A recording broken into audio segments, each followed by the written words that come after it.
बिस्मिल्लाहिर्रहमानिर्रहीम। आज जिस उन्वान पर मैं गुफ्तगू करने लगा हूँ, मौज़ूए सुख़न ये है कि मौजूदा दौर में अहले बैत अतहार की पाक हस्तियों के हवाले से नवासिब बड़ी तेज़ी के साथ ये प्रोपेगेंडा कर रहे हैं कि वो अपने मुख्तलिफ़ महफ़िल में, मुख्तलिफ़ मजालिस में, वो निजी महफ़िल हों या जलसा आम हो, वहाँ पर अहले बैत अतहार की हस्तियाँ जो हैं उनकी शानों को घटाने की ये मुसम्मम इरादे के साथ वो कोशिश कर रहे हैं। अपनी तकरीर में भी और अपनी तहरीर में भी अहले बैत अतहार की हस्तियों के ज़िक्र को, जैसा कि आप हज़रात जानते हैं कि एक साहिब हैं, वो इस वक़्त नवासिब की को रिप्रेज़ेंट कर रहे हैं और वो माशाअल्लाह से अपनी तहरीरों में हज़रत मौलाए कायनात करमल्लाहु वजहुल करीम के जो अहादीस हैं, आपके फ़ज़ाइल हैं, उनको घटाने की वो शब व रोज़ कोशिश करते रहते हैं। लेकिन मैं अहले सुन्नत से ये ज़रूर अर्ज़ करूँगा कि जहाँ पर वो शब व रोज़ अहले बैत अतहार के ज़िक्र को मिटाने की, घटाने की, कम करने की कोशिश करते हैं, उलमाए अहले सुन्नत का ये फ़रीज़ा है कि वो ज़्यादा से ज़्यादा अपने नबी मुकर्रम सल्लल्लाहु अलैहि वसल्लम की अहले बैत की शान को ज़्यादा से ज़्यादा बयान करें, लोगों में बयान करें, ताकि कम अज़ कम पता ये चले कि अगर घटाने वाले भी मौजूद हैं तो शान बयान करने वाले भी मौजूद हैं। अब देखना यह है कि वो शान को घटा घटा कर वो थकते हैं या हम शानों को बयान करके, फ़ज़ाइल कमालात को बयान करके हम थकते हैं। तो डेफिनेटली जिसने रसूल पाक सल्लल्लाहु अलैहि वसल्लम का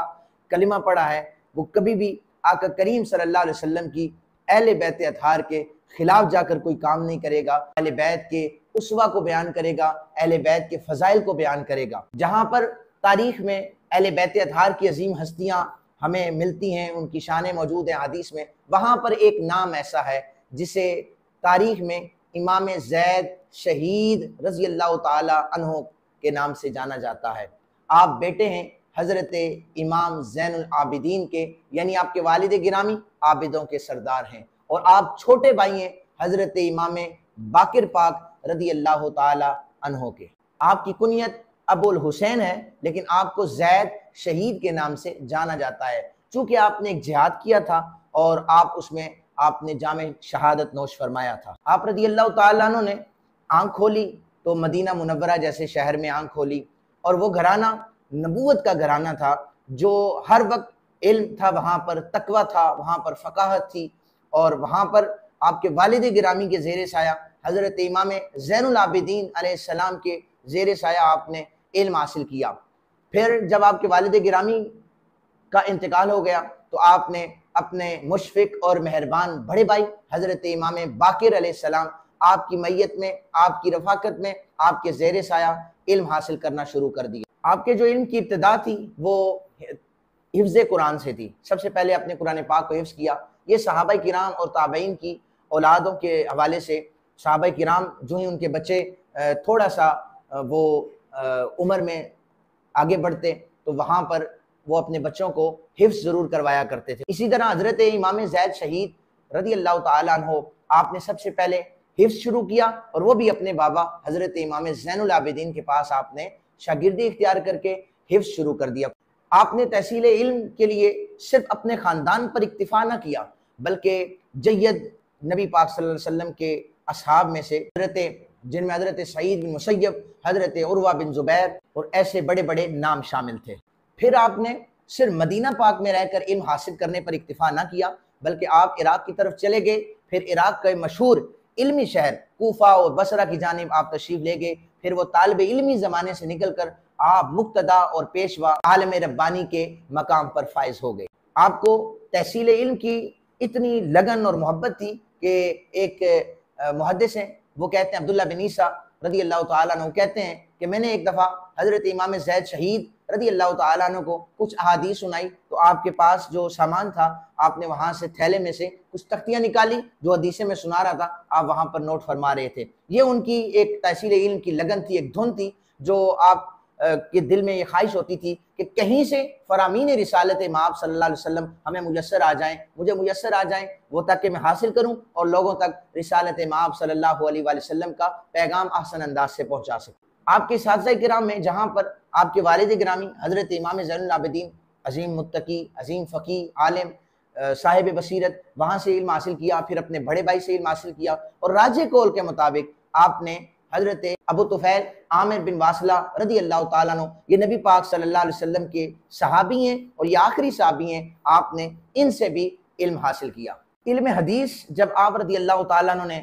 सीखना शुरू किया तो इतना शौक और जज्बा था, फिर ज़माने ने देखा, एक वक्त ऐसा आया आप बहुत बड़े मुहद्दिस बन के सामने आए, फिर मिंबर पर बैठकर फिर आपने ऐलान फरमाया, पूछो आज जो मुझसे पूछना चाहते हो, तुम कुरान की आयत के बारे में पूछोगे, हर आयत के बारे में मैं तुम्हें बताऊंगा, और तुम रिसालत माब सल्लल्लाहु अलैहि वसल्लम की जिस हदीस के मुतालिक पूछोगे, मैं इमाम ज़ैद तुम्हें उस हदीस के मुतालिक बताऊंगा। कुरान और हदीस के उलूम के बाद फ़िक़ह में भी आप इतने माहिर थे, वक्त के अजीम फ़की बनकर सामने आए, बल्कि हज़रत इमाम जाफ़र सादिक रज़ी अल्लाह ताला अन्हु फरमाते हैं कि हज़रत इमाम ज़ैद शहीद के हवाले से आप कहते हैं कि सबसे बड़े अपने दौर के कारी कुरान हज़रत ज़ैद शहीद रज़ी अल्लाह ताला अन्हु हैं, और उस दौर के सबसे बड़े फ़की हज़रत इमाम ज़ैद शहीद रज़ी अल्लाह ताला अन्हु की ज़ात है। और मैं जहाँ पर दीगर मुहद्दिसीन का जिक्र कर रहा हूँ, वहाँ पर इमाम आज़म इमाम अबू हनीफ़ा रहमतुल्लाहि ताला अलैह, आपने भी हज़रत इमाम ज़ैद शहीद रहमत रज़ी अल्लाह ताला अन्हु के हवाले से लिखा है, आपने फरमाया कि हज़रत ज़ैद शहीद रज़ी अल्लाह ताला अन्हु अपने दौर के सबसे बड़े फ़की थे। और हज़रत इमाम शाबी रहमतुल्लाहि ताला अलैह कहते हैं कि औरतों ने हज़रत ज़ैद बिन अली जैसा कोई शख्स जना ही नहीं है, ना इससे कोई बड़ा फ़की पैदा हुआ है। इसी तरह मुहद्दिसीन में जहाँ पर हज़रत इमाम आज़म अबू हनीफ़ा रहमतुल्लाहि ताला अलैह और हज़रत इमाम जाफ़र सादिक रज़ी अल्लाह ताला अन्हु, आपने भी उनके इल्म की तायीद की है, बल्कि हज़रत इमाम जाफ़र पाक से आकर किसी शख्स ने कहा कि वो उमवी हुकूमत के खिलाफ वो जिहाद के लिए बैत ले रहे हैं, तो आपने फरमाया उनके हाथ पर बैत कर ली जाए, इसलिए कि जो इमाम ज़ैद हैं वो हमारे पेशवा हैं और हम हमारे मुक्तदा हैं, सबसे ज़्यादा जानने वाले हैं, इसलिए तुम लोगों को चाहिए कि हज़रत ज़ैद रज़ी अल्लाह ताला अन्हु के हाथ पर बैत कर लो।